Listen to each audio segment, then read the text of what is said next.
UP के बहराइच जिले में भेड़ियों का आतंक जारी है। पुलिस और वन विभाग की कई टीमें भेड़ियों को पकड़ने का लगातार प्रयास कर रही हैं। इसी बीच अब मध्य प्रदेश में भी भेड़ियों का आतंक देखने को मिल रहा है, जहां खंडवा जिले में शुक्रवार को एक भेड़िए ने एक ही परिवार के 5 सदस्यों पर हमला कर दिया। भेड़िए के हमले में सभी 5 लोग घायल हो गए, जिन्हें अस्पताल में एडमिट किया गया है। मिली जानकारी के मुताबिक घटना जिला मुख्यालय से करीब 20 किलोमीटर दूर आदिवासी बाहुल्य खालवा तहसील के मालगांव में तकरीबन तड़के 2:30 बजे हुई है। परिवार के शोर मचाने के बाद पड़ोसी और अन्य लोग पहुंचे हैं, भेड़ियों को भगाया है। इस मामले में एक महिला और 4 पुरुष घायल हुए हैं, उनका खंडवा अस्पताल में इलाज जारी है। वहीं आपको बताएं कि जानवर को अभी तक पकड़ा नहीं जा सका है। घटना ऐसे समय में हुई है जब पड़ोसी राज्य उत्तर प्रदेश के बहराइच जिले से हमले राष्ट्रीय स्तर पर सुर्खियां बटोर रहे हैं। पूरी कोशिश की जा रही है। उसके लिए हम लोगों ने जो उनका जो अफेक्टेड एरिया था, जहाँ पे वो बच्चों को मार रहे थे या वो घायल कर रहे थे, उस एरिया को हम लोगों ने मैप कर लिया और उसको हम लोगों ने 3 सेक्टर्स में डिवाइड कर लिया, सेक्टर 1, 2 एंड 3, और एक सेक्टर हमने रिजर्व सेक्टर रखा है। और ये जो सेक्टर्स हैं, इनके जो इंचार्ज हैं 2 डीएफओज हैं और एक एसीएफ है, और जो रिजर्व सेक्टर है उसके भी इंचार्ज एक एसीएफ है। इसके अलावा हम लोगों ने कमांड सेंटर को बनाया है, जिसमें कि बाहर से जो भी इंफॉर्मेशन है वो आएगी, और पुलिस कंट्रोल रूम के साथ भी उसको हम लोगों ने सिनर्जाइज किया, उसके साथ भी हम लोगों ने उसको कनेक्ट किया हुआ है, ताकि कोई भी यदि इस तरह की कोई भी घटना के बारे में जानकारी मिलती है तो इमीडिएटली जो टीम्स हैं वहां पे रवाना की जा सके।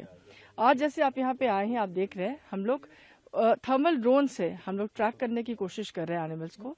ये वही इलाका है जहाँ पर 4 हम लोगों ने जो रेस्क्यू किए थे वुल्स के, उसको हम लोगों ने यहीं पे रेस्क्यू किया था। यही वाला इलाका जो काफी सेंसिटिव इलाका है, तो बस वही कार्रवाई चल रही है, पूरी तरह से देखा जा रहा है, उसको ट्रैक करने की कोशिश की जा रही है, और जैसे ट्रैक होगा हम उसको पकड़ने की कोशिश करेंगे। चलिए खबर को विस्तार देंगे, सहयोगी अंशुमान मेरे साथ जुड़ गए हैं। अंशुमान, बताइए अब तक क्या कुछ अपडेट है, कितनी टीमें अभी वहां लगी हुई हैं और फिलहाल किस तरह से सर्च ऑपरेशन चलाया जा रहा है? देखिए, ऑपरेशन लगातार जारी है विभाग का, और उसमें स्थानीय प्रशासन का, पुलिस का भी पूरा सहयोग है, पीएससी के जवान भी उसमें लगाए गए हैं। लेकिन एक रोज नई चीजें सामने आ रही है। अभी पोस्टमार्टम रिपोर्ट में जो खुलासा हुआ है वो भी बहुत चौंकाने वाला हुआ है। जिन लोगों की हमला करके हत्या करी थी, उन सब में ये बताया गया है कि जो दांतों का जो शेप पाया गया है उनके शरीर में, वो अलग अलग, यानी कि ये जितने भी भेड़िए हैं अलग अलग भेड़ियों ने शिकार किया है। तो पर्टिकुलर एक, जैसे की बात पहले से आ रही थी कि नहीं एक भेड़िया हो सकता है या 2 भेड़िया हो सकते हैं, लेकिन अब पता लग रहा है कि अलग भेड़ियों ने अलग अलग जो शिकार किए हैं और अलग अलग लोगों को मारा है, तो अलग अलग भेड़िए भी उसमें है। और इस वक्त ये है कि गांव वाले बहुत ज्यादा दहशत में हैं। सर्च के दैनिक काम है वो पूरी तरह से बंद हो चुके हैं। लोगों को बहुत सख्त तरीके से है कि वो समय पे बाहर निकलें और कहते हैं समय से अंदर समूह में रहें, और छोटे बच्चे, महिलाएं, बुजुर्ग बिल्कुल भी घर के खुले में ना रहे, कोशिश करें कि घर के अंदर ही वो बंद रहे। इसके अलावा तो चौकसी हो रही है ड्रोन कैमरे से, और टीमें सर्विलांस की लगी हुई है, नाइट विजन कैमरों से लैस टीम लगी हुई है, गाड़ी लगे हुए हैं, ट्रैंक्विलाइजर के लिए भी प्रयास किया जा रहा है, पकड़ने का भी प्रयास किया जा रहा है, लेकिन सफलता मिल नहीं पा रही। जो है वो ताजा से भी ज्यादा दिमाग है और ज्यादा ही चालाक प्रतीत हो रहा है। करूंगा जो नदी में निकल के आ रही थी, क्योंकि बारिश की वजह से ऐसा बारिश में बाढ़ आ गई, पानी आ गया, इस वजह से क्या कहते हैं गड़ी क्योंकि बात शुरू हुई है। इसका मतलब बात तो मार्च से शुरू हुए हैं। अंशुमान, आपकी आवाज क्लियर नहीं आ रही है, तो देखिए बड़ी खबर आपको बता रहे हैं। अंशुमान जानकारी दे रहे थे कि लगातार सर्च ऑपरेशन चलाया जा रहा है।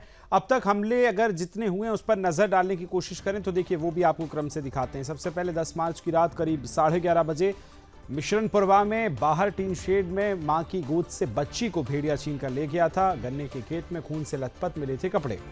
उसके बाद 23 मार्च की रात तकरीबन 1:30 बजे ग्राम महसी के नयापुरवा गांव में आंगन से ये 1.5 साल के बच्चे को भेड़िया उठा के ले गए थे। उसके बाद बच्चे का शव मिला। 17 जुलाई की रात तकरीबन 10:30 बजे मां के साथ सो रहे एक मक्कापुरवा के साथ 1 साल के बच्चे को शिकार इसने बनाया था। सुबह गन्ने के खेत में बच्चे का शव मिला था। 27 जुलाई को तड़के करीब 3:30 बजे नकबा निवासी खुले बरामदे में सो रही राकेश की 2 साल की बेटी प्रतिभा भेड़िए का शिकार बनी। तकरीबन 3 अगस्त की रात 2 बजे कौलेला गांव में बिना पल्ले के कमरे में सो रहे 8 साल के बच्चे को भेड़िया उठाकर ले गया। उसके बाद बच्चे का शव खेत में मिला।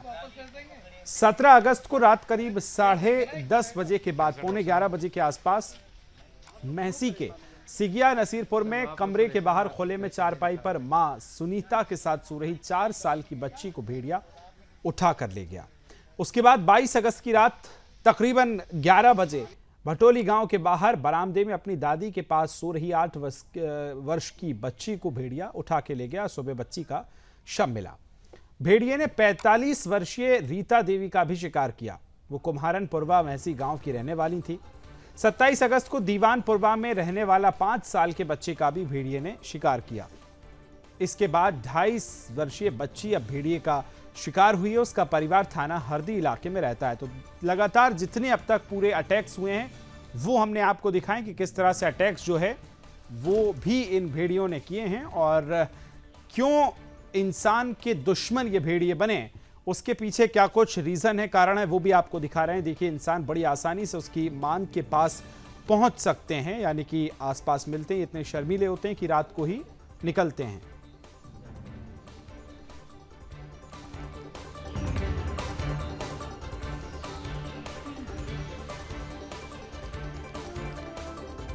छोटे बच्चे ही शिकार क्यों बना रहे हैं, देखिए ये आपको दिखा रहे हैं कि 2 से 3 साल के इंसानी बच्चे भेड़िए के लिए सुटेबल होते हैं। ये कोई प्रतिरोध की नहीं कर पाते।